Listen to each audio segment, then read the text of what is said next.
Good morning, everyone. I'm Kajal Dashti. And I'm John Purvis. It is 5:29 on this Tuesday, January 17th. Let's take a look at our weather with meteorologist Brad Montgomery. You know, we were saying this is the most unusual January, warmer temperatures, and we also have more rain than we did last year. Yeah, we do. And with all the soil moisture around, it's actually a source of moisture, so another chance of showers today. A live look outside. Right now, here's what we're seeing temperature-wise out there. Most areas in the 30s and 40s, 41 complete emergency care. KFOX early warning storm track Doppler. Some of the numbers around 35 in Las Cruces, 35 Deming, 42 here in El Paso, 37 for you in TRC. The wind chills do feel a little colder. It feels like 30 Las Cruces, feels like 35 here in El Paso, feels like 32 in TRC. Day planner forecast with that moisture around, the disturbance rolling over top. 55, 20% chance of a shower or thunderstorm this afternoon. Slight chance of a shower storm in Las Cruces, high around 53. Candlelight. Hey, thanks, Brad. We'll definitely keep an eye on that. It is 5:30 now as we're checking in with the traffic tracker who is here moving along the I-10 early this morning. You can see there's actually a few people out and about. At this point, he's actually going to be headed towards northeast El Paso as we're going to be checking in on this accident. And again, it is here along the US 54, and this is northbound at Stan Roberts. As we give you a look here at the traffic map, and crews are still, again, working to clear that accident. The police are still on scene at this point, and we did get word from the El Paso Fire Department that 4 people were transported with serious injuries. So again, northbound here at Stan Roberts, it is still completely shut down early this morning. It's pretty far out here in northeast El Paso, just before the state line. But again, some people could be traveling this way. You just want to keep it in mind if you're headed out there. We'll continue to give you updates. Again, plenty happening this week. And I do want to let you know about some new closures due to the streetcar project. Paisano is closed between Kansas and Santa Fe in downtown El Paso. This closure started yesterday and again is expected to last until the end of the month. Workers at this point are laying rail down for the streetcar project, so we're going to see more closures as they move forward into the project. Remember, you can stay up to date online at kfoxtv.com or through our Twitter at KFOX Traffic. John? Happening today, a group that calls itself the Detained Migrant Solidarity Committee hopes to get you involved in preventing the abuse of immigrants being held here. KFOX 14 Morning News reporter Marcel Clark is live at East El Paso to let us know what some families plan to share today. The group and family members will meet in just a few hours, and they aim to share personal stories to create change. Just last month, the DMSC released a report with detailed allegations some detainees faced. The report had statements like, quote, "I was treated like a dog," and included accusations of physical abuse by guards. The group consists of family members of detainees and local activists.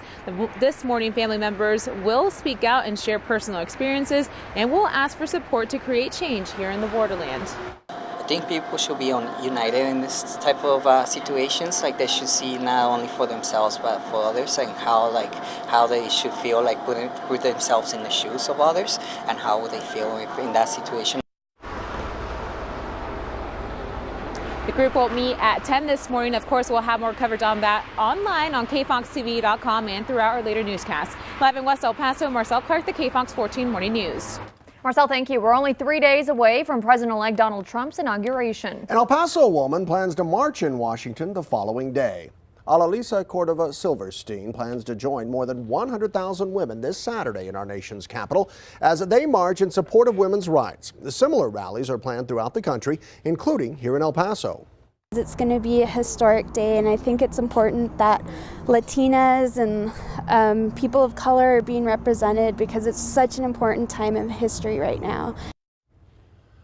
Silverstein says she purchased a plane ticket in October to go to D.C. during the inauguration. She had originally planned to see the first woman president sworn into office, but now she'll march for women's issues that are important to her, including health care and equal pay. And he's a trending name on social media this morning. The son of the late Martin Luther King Jr. meeting with President-elect Donald Trump yesterday. King describing the meeting here. Listen in. We did have a very constructive meeting. The seminal right of the modern civil rights movement was the right to vote. And my father fought so diligently for, and certainly Congressman John Lewis and many others, Hosea Williams, fought for as well. That coming after Trump harshly responded to Congressman Lewis on Saturday, calling him, quote, "all talk and no action," after Lewis said Trump was not a legitimate president. Now, King says their dispute may have been in the heat of the moment and that he hopes to help unite the country. The Washington Post reports that King originally requested that Trump accompany him to his father's memorial in D.C. However, the Trump team proposing the meeting at Trump Tower instead. New this morning, the suspect accused of killing 5 people and injuring 6 others at a Fort Lauderdale airport is scheduled to make his first appearance in federal court. Esteban Santiago reportedly fired 10 to 15 rounds of ammunition from his 9mm handgun on January 6th. A criminal complaint alleges that he shot at unsuspecting victims in a, quote, methodical manner. Today's pretrial hearing will determine whether he'll stay in Florida County Jail or move to a federal facility. The wife of Orlando nightclub shooter Omar Mateen is expected to have her first court appearance today. Noor Salman is now facing charges of obstruction of justice and aiding and abetting her husband's attempted material support to ISIS. Officials say Salman had access to her husband's bank account and was reportedly added to his life insurance policy weeks before the nightclub attack. Mateen was killed after he shot and killed 49 people at an Orlando nightclub last June. Police say Salman and her husband exchanged text messages in the middle of the 3-hour massacre. In one text, Mateen reportedly asked his wife if she'd heard about what was happening. She then called her husband multiple times after hearing about the shooting on the news. We said from the beginning we were going to look at every aspect of this case, of every aspect of this shooter's life, to determine not just why did he take these actions, but who else knew about them. During the investigation, Salman told investigators that her husband was abusive towards her. She even claims she begged her husband not to leave the night of the shooting. Salman told investigators Mateen was angry the night of the attack and left their home with a bag full of guns. But in an interview months later, she claimed to be unaware of everything. Officials say evidence will show Salman was complicit of her own free will in her husband's actions. Turkish police have the man they believe was behind the New Year's Eve attack in Istanbul. 39 people were killed that night, and police have been on a manhunt for the suspect ever since. According to Turkish media, police believe the attack was carried out by a lone shooter.